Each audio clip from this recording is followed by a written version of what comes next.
You are Locked On Ole Miss, your daily podcast on the Ole Miss Rebels. Part of the Locked On Podcast Network, your team every day. Thanks for making the Locked On Ole Miss podcast your first listen every day. We're free and available wherever you get your podcast, including YouTube. We're part of the Locked On Podcast Network, your team every single day. Hello, I'm Steven Willis from the Locked On Ole Miss podcast, and I'm joined by Michael Borkey of Supertalk Mississippi. He does the Rebel Report podcast, and if you listen to one other podcast beside mine, I would recommend the Rebel Report as well, because he does a fantastic job. He does live shows during the week.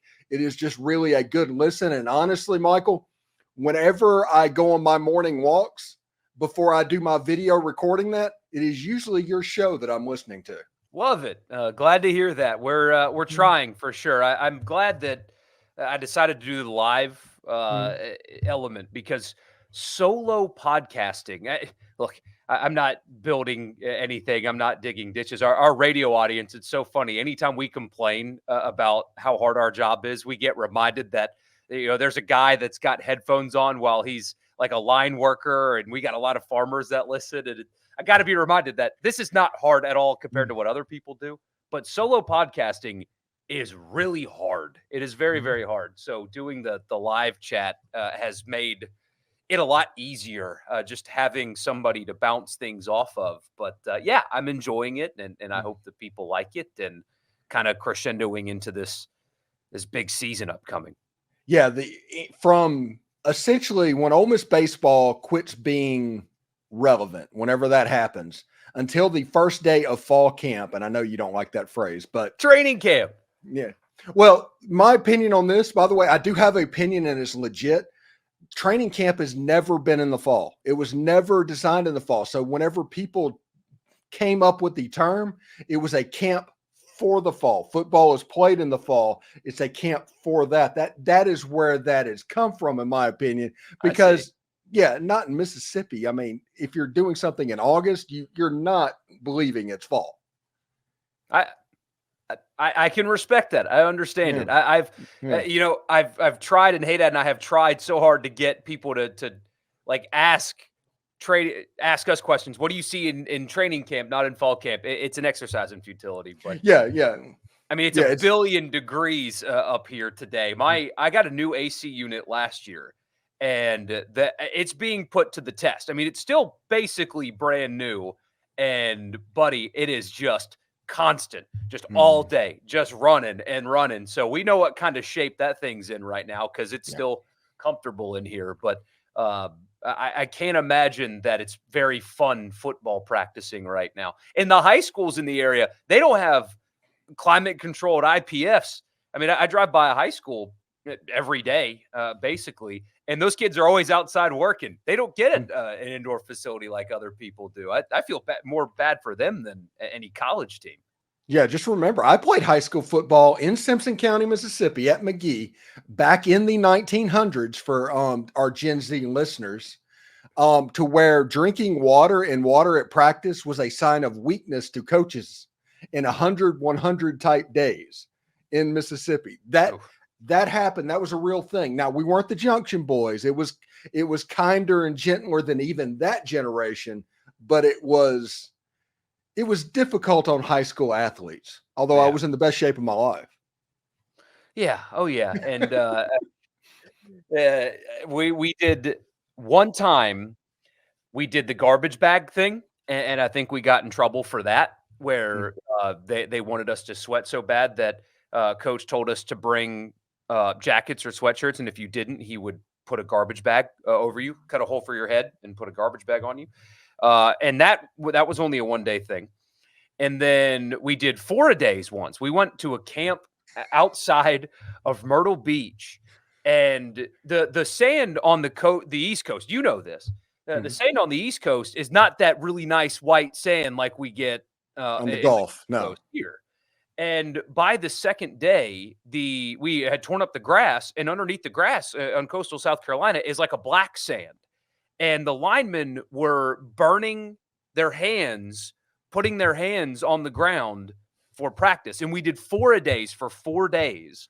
And that never happened again. That was going into my sophomore season, and we never did that again either. I don't know this for sure. I'm very certain, though, that we got in, and by we, I mean the coaches in the school, got in big trouble for that when every lineman is coming home with wrapped hands because they burned because the black sand was so hot when they put their hands down. Not like that anymore. Back in the good old days when we used to just kill each other. Yeah, and when you look, Lane Kiffin, like he is the definition of the kinder, gentler practice coach. I mean, they don't do two-a-days. They're inside at least some of every practice. Now they still get some work and they still get some heat work and they do all of that stuff, but it's nothing like what we went through. Now, what are you and Haydad and Richard Cross and all those guys dealing with at Supertalk when Ole Miss is a top 5 level team? Depending on their poll that they look, I think they were 6th in the coaches poll, and Mississippi State is not. And that's the lion's share of your audience. Yeah. That has to be an interesting dynamic because we've seen like the message board thing. You guys probably went through that over the weekend about Jackson Dart's ACL. This is a weird dynamic in Mississippi football this year. We do get the benefit of the new. So that helps with State. And frankly, having to, as I plan the show every day, guard against being too much about Ole Miss because there's just more about Ole Miss right now that is being talked about than that of Mississippi State. When a poll comes out, State's not in it. Ole Miss is. When the order of finish comes out, Ole Miss is near the top. And should they be ahead of Alabama? Should they not? That debate happens.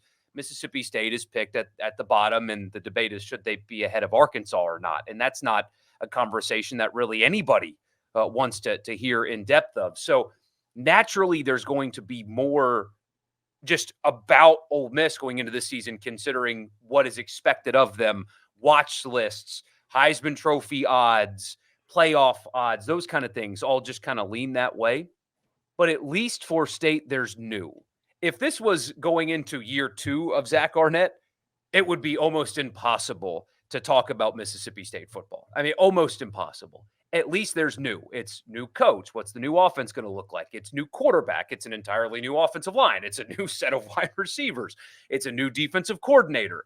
So because of that, it's easier to, look into and break down what is probably not going to be a great season because it's new and it's definitely a transition year and things like that. That does help some, but you got to guard against it because we can't just be all Ole Miss all the time because half of our audience is going to say, forgive the, intelligent phrase here, but screw you, I'm out.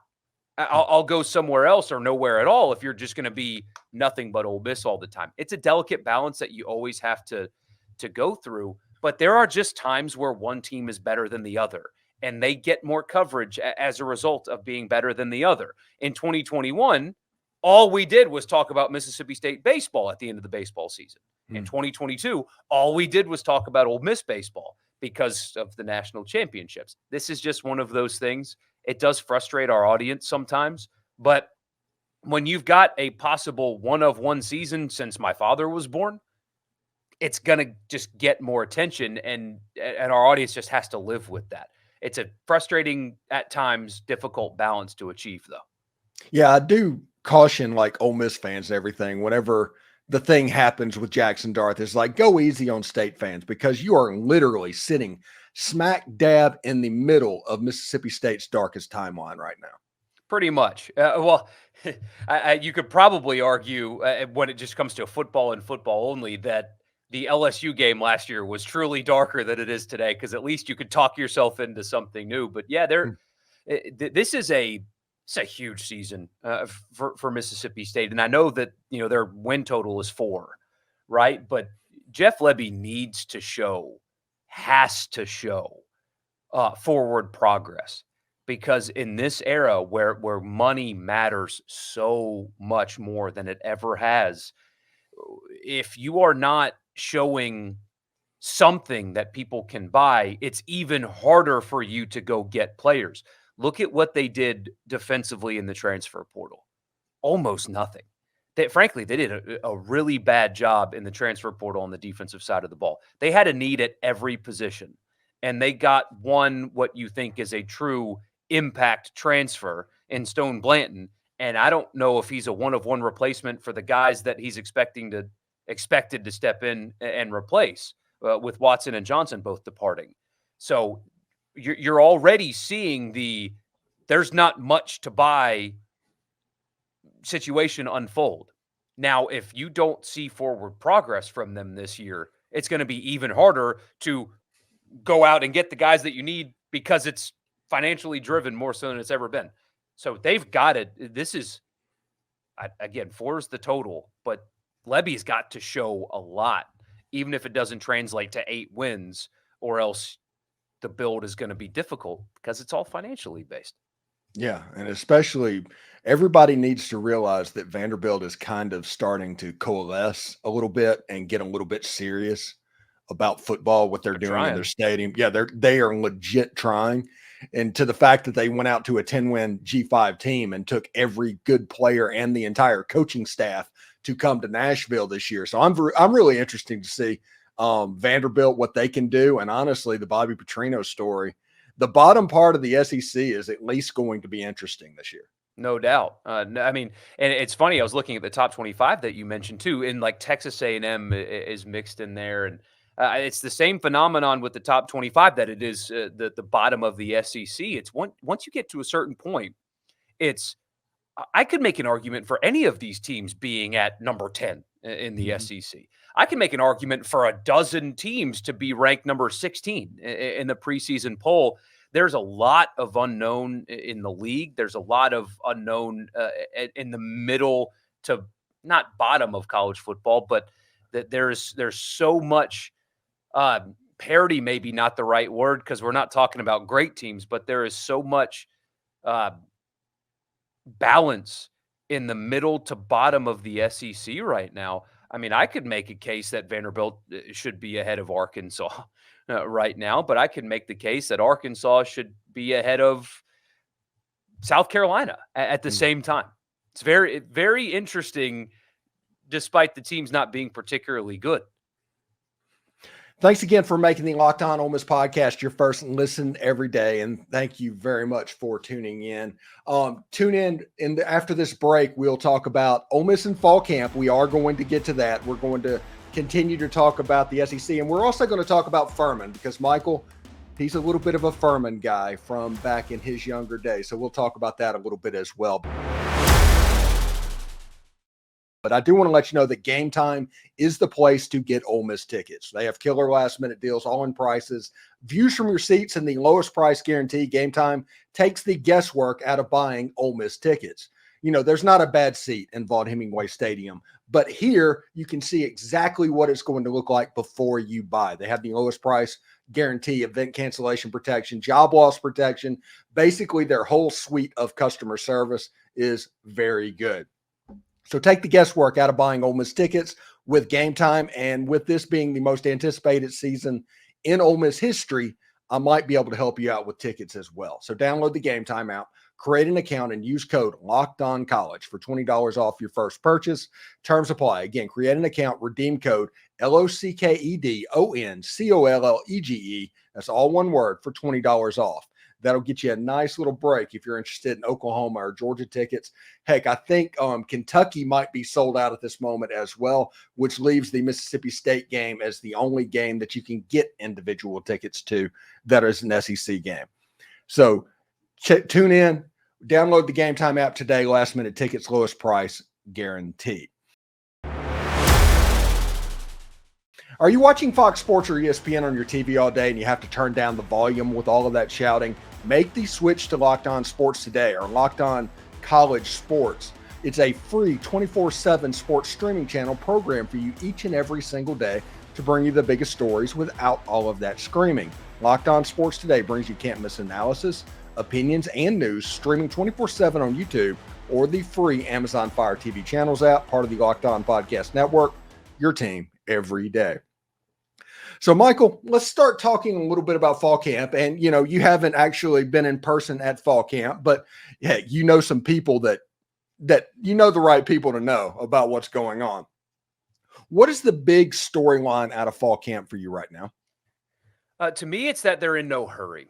That is the thing that I keep coming back to, is that they're in no hurry to finalize position battles. There is obviously there's a sense of urgency to prepare for a season, but when we're looking at the running back position, for example, looking at the offensive line, linebacker, things like that, they are going to take a lot of these battles into the season, and they're perfectly fine with that. There is an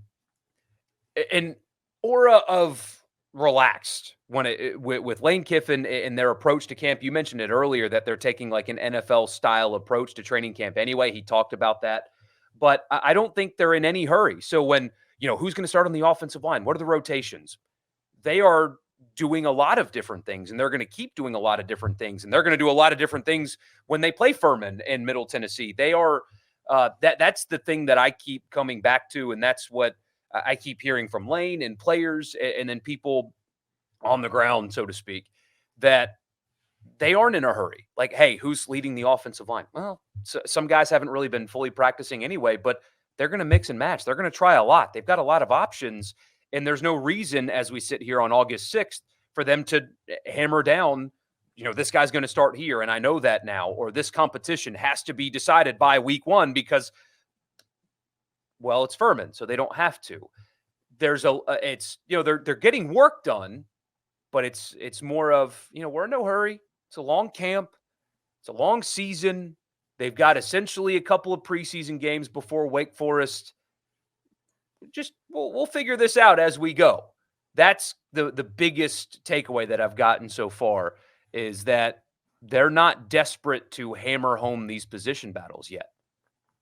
One thing that I was worried about going into camp is that Lane Kiffin and Ole Miss would kind of start to pucker under all of these expectations, and everything would be really tightened up. And you would see in fall camp, they're actually changing how they do things and things like that. And that would be a red flag or a warning sign that maybe the pressure is at least getting to them a little bit. But if nothing else, Lane Kiffin is maybe more loose than he was a year ago. It's incredible, really. And, he references often back to his time at USC. Now, it wasn't really fair for them to have the expectations that they had, preseason ranked number 1 in some cases, considering the sanctions that they had.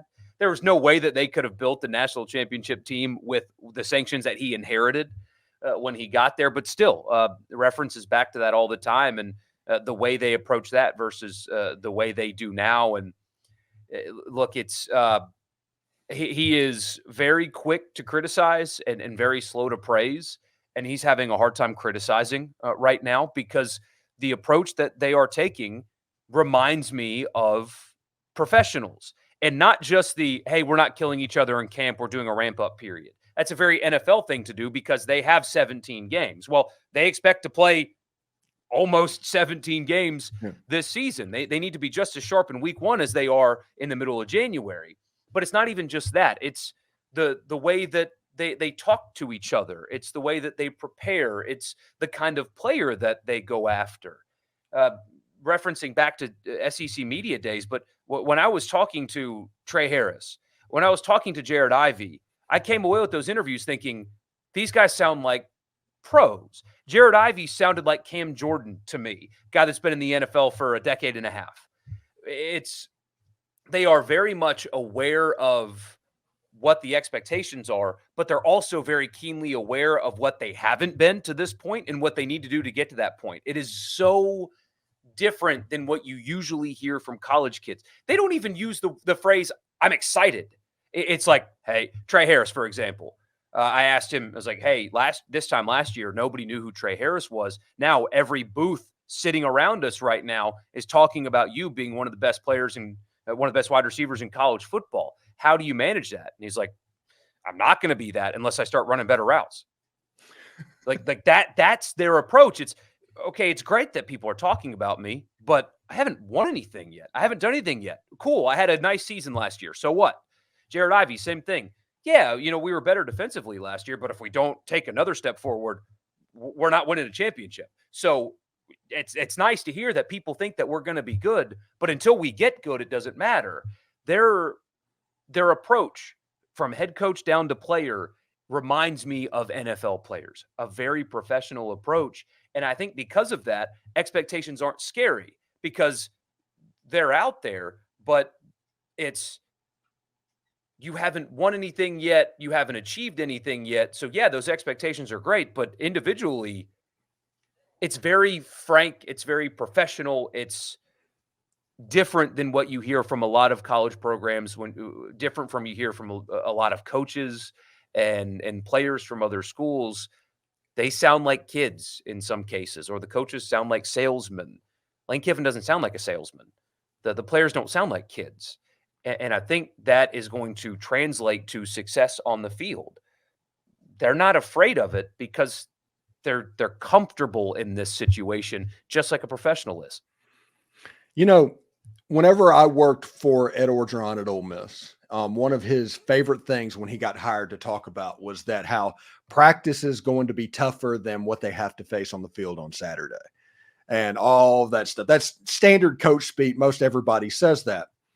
But it's got to the point where you think about it, they keep showing the Trey Harris versus Trey Amos one-on-ones. And that is because they know that that is a great one-on-one to put on film and to send out to people.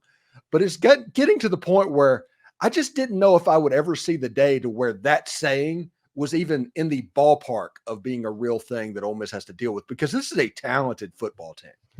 Yeah, and it's clear that Kiffin really does like them. I have to consume every single press conference that somebody affiliated with Ole Miss football does. I have to consume them all, and so at times it sounds like it's monotonous. But if you listen closely, you can learn a lot from Kiffin specifically. To bring Mississippi State back in this, because I have to listen to all of theirs as well. Jeff Lebby has mastered the I'm saying literally nothing. You can ask me a dozen questions, and you're not going to learn anything from me. That's just his approach, and there's nothing good or bad about it. It's just when you listen to Lebby, you learn nothing because that's how he wants it to be. With Kiffin, he's a little bit more frank, and he loves this team. And you can feel that by the lack of criticism that they get. You can feel that by the comparisons to Georgia and Alabama getting off the bus, those kind of things.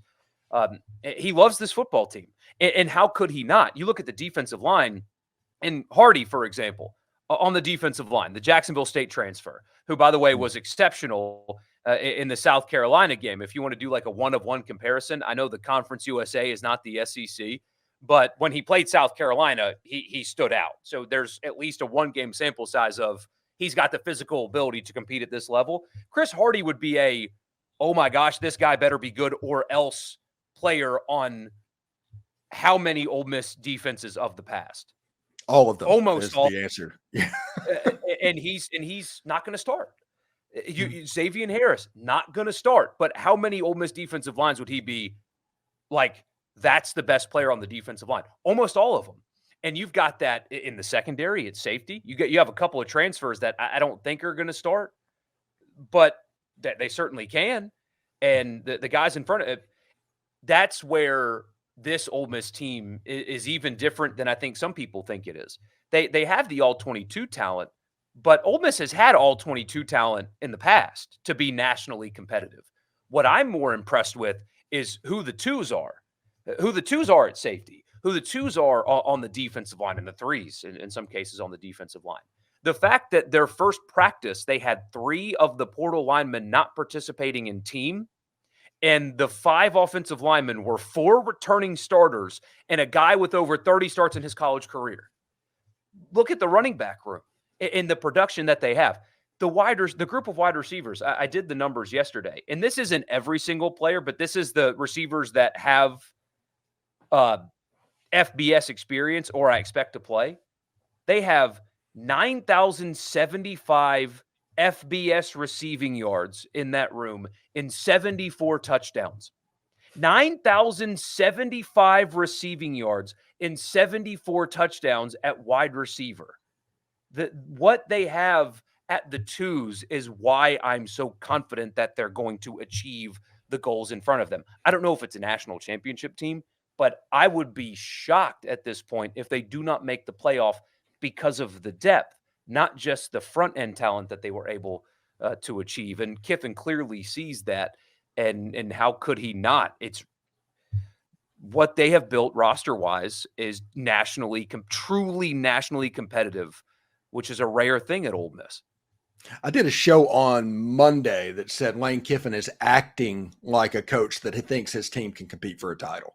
And what I meant by that is him going out and getting Micah Davis. Micah Davis is not going to make any news of anything in the Ole Miss sphere because of what they have. But bringing in a micro person that can handle a small role that could be the difference between beating Georgia and losing to Georgia in the hidden yardage game. And that is this. Jordan Watkins was a fantastic punt returner a year ago. Before the Auburn game, he broke his hand. Ole Miss had to put somebody else back there to return punts at the beginning of the game, and that was a little bit of a disaster.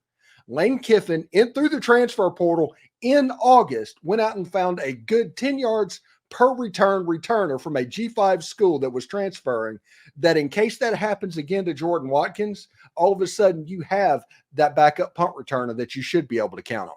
Yeah. And I had somebody ask me, like, why would Ole Miss why would they get another wide receiver? It's like, because why not? If he can help you on one play, great. If he can help you on 100, great. But if he can help you at all, go get him. And frankly, I don't know how they've been able to do it in I guess what you can call like the selfish era, the portal and NIL era, to amass a roster filled with guys that understand I'm not going to play as much as I deserve to, or I think I deserve to. And that goes back to the whole professional approach thing, because that's how the NFL is. JT Gray of my Saints, he went to Mississippi State, but he doesn't play much. He's a special teams legend, though. He has a defined role, and he approaches it every day. And I don't know if he's a Hall of Famer, but he's a Pro Bowler every year. He has guaranteed money, a great contract, because he understands his role and fits right into it. How they've been able to get a bunch of college players to understand, I'm going to have a limited role. I know that, but I'm okay with that in this era is pretty remarkable, because just like the receiver you mentioned, he could have gone somewhere else and he would play a lot more. But why he's choosing to go to Ole Miss, understanding Trey Harris is there, Juice Wells is there, Jordan Watkins is there. I'm not going to get many snaps at wide receiver. I'm just not. But I want to go there anyway. It's unique in this college football era where players at the first sign of you're not going to play that much, get the heck out of town. In a second, I want to ask you about Furman, but real quick, we said something a few minutes ago that kind of jarred my memory. Right now, Michigan is going through all sorts of NCAA troubles. They are currently on probation. They are about to get another notice of allegations that would put him square in the SMU repeat offender catalog if you were looking what's going on. It is amazing, Michael, that national media members are bending over backwards to say, oh, it wouldn't have mattered. Nothing happened. There's nothing to see here. They've already punished Michigan, all of that stuff. Whenever the same people 2 years ago, or not 2 years ago, like 7 years ago at this point, was like, hey, Ole Miss needs to get the death penalty for what they did. And it is so weird, the double standard of just having Michigan on your helmet versus being a school from Mississippi. It's pretty incredible. And it's the same people that advocated for players getting paid are the same people that advocated for a program like an Ole Miss getting shot to the moon for paying players. I'm not disappointed in the NCAA, because how could you be at this point? They are who they are. But when it came to past scandals, remove Ole Miss out of it. So take the implication of bias out of it. When Ohio State players sold their bowl rings and stuff for some cash and free tattoos, that was a front page of Sports Illustrated scandal, got a coach fired. But there wasn't a universal moral objection to that. Like, okay, hold on. A coach got fired because players sold their own stuff for money? Like that's what we're doing here. And that resonated throughout a lot of college football, except for apparently when Ole Miss decides to recruit like everybody else. But there was a gray area with past NCAA scandals and players getting paid, because a lot of people thought that they deserved to get paid, or at least like, hey, one adult should be able to give money to another adult for whatever they want. This is America. Michigan's thing is universally agreed to be morally wrong. Reprehensible. Yeah. Yes. I think that their title should get stripped away. Yeah. And I know it doesn't really mean anything because we all saw it happen. They won. Like, fans aren't going to forget the memories or whatever. But we've taken titles away from people who just paid players. So if that is worthy of getting a title stripped, 3 years up to 50 or at least 58 incidents of illegally, air quotes, because it's not against the law, but illegally scouting your opponent, having an analyst on the sideline of future opponents in disguise, and then relaying those illegally obtained signals to coordinators during games during the season in which they won the championship should lead to them getting the championship taken away. And the fact that anybody disagrees with that kind of blows my mind. Well, other people are doing it too. Other people did not get caught. And cheating like that, there's no moral gray area. It's straight up wrong. It's just wrong. They should get the title taken away. And if they do not get a game vacated, they do not get the title taken away, Ole Miss should lawyer up at that moment, go against the NCAA and get their vacated wins back. They should, because if that is not worthy of taking them away, then they are not worthy here to take them away. Yep. I agree completely. I learned yesterday that Mississippi State has 17 wins taken away because a player got a discounted suit. Yeah. I mean, a long time ago, but a player got a discounted suit, but the store gave discounts to every student. But because a football player got one, they had, I think it was 17 wins taken away. Give me a break. Yeah. Arkansas, Mississippi State, and Ole Miss, they deserve to have a chip on their shoulder when it comes to the NCAA. Because as the former joke was, and this is a joke that was around whenever I was a young boy, when Kentucky basketball was like pre Rick Pitino era, where it said Kentucky basketball ticked off the NCAA so much that they put Cleveland State on 3 years of probation. I mean, that joke existed 40 years ago, and it's just ridiculous. Now, we're going to change the subject real quick before I let you go. You're a South Carolina guy, and you're not a Clemson guy or a South Carolina guy, but you're kind of a Furman guy.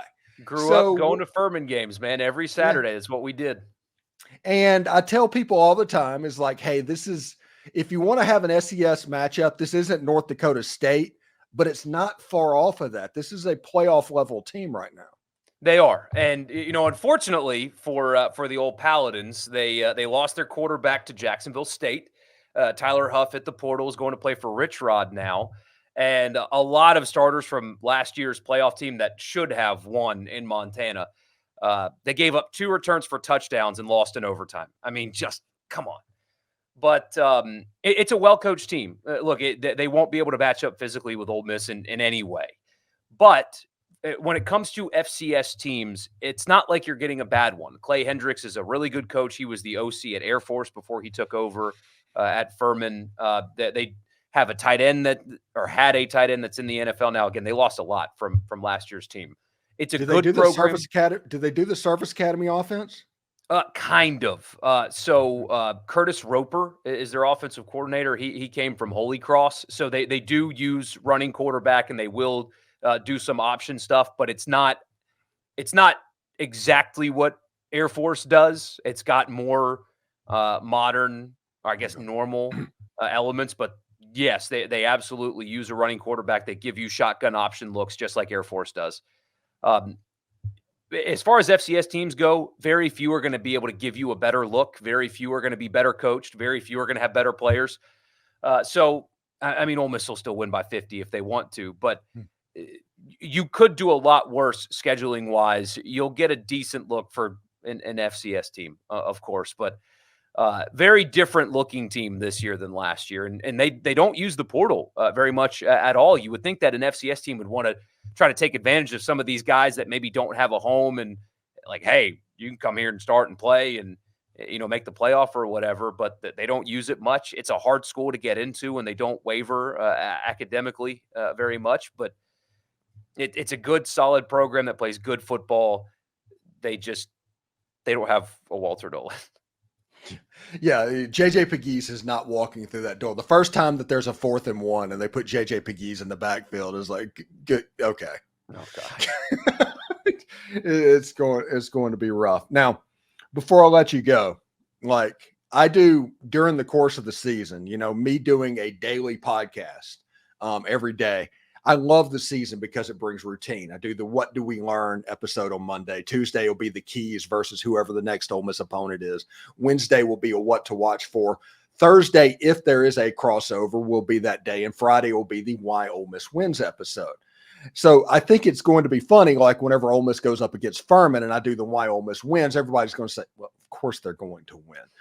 What happens? What is the score that is going to raise up red flags after the first game? Ooh, honestly, none. I don't think that there's anything that can happen absent a loss, which that won't happen, that would raise any red flags to me at all, just because of how, frankly, unserious the FCS games can be.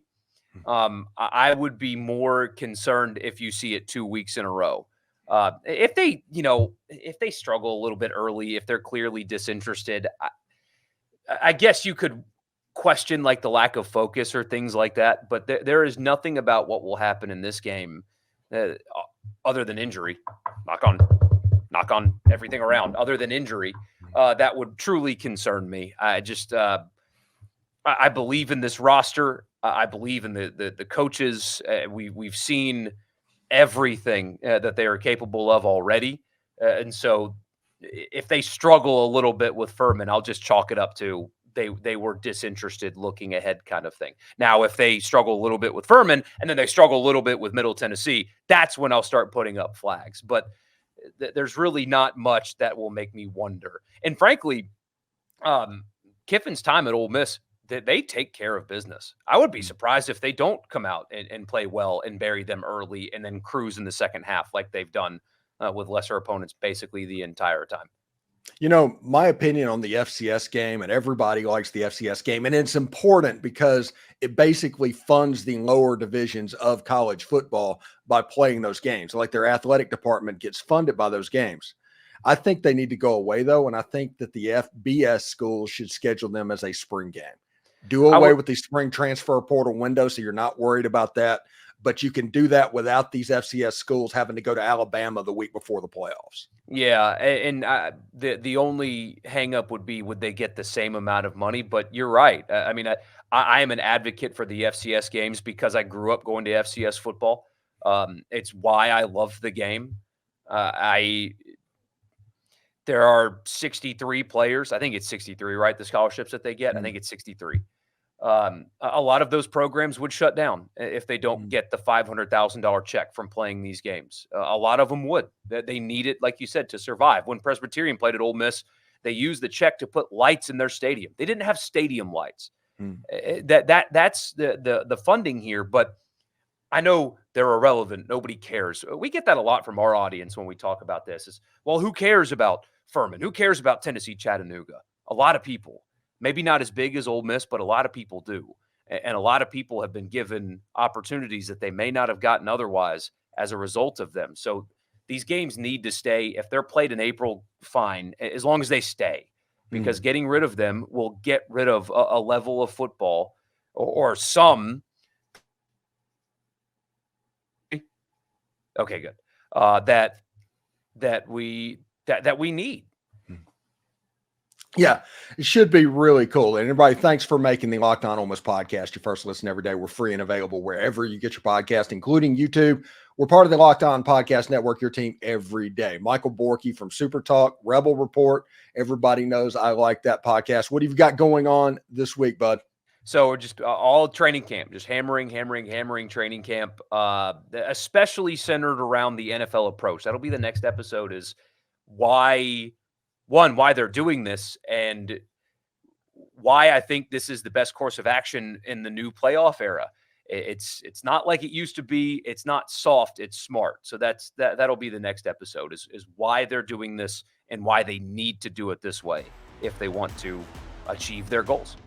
Michael Borkey from the Rebel Report in Supertalk, Mississippi. Thank you very much for stopping by, man, and we'll talk to you next time. Anytime.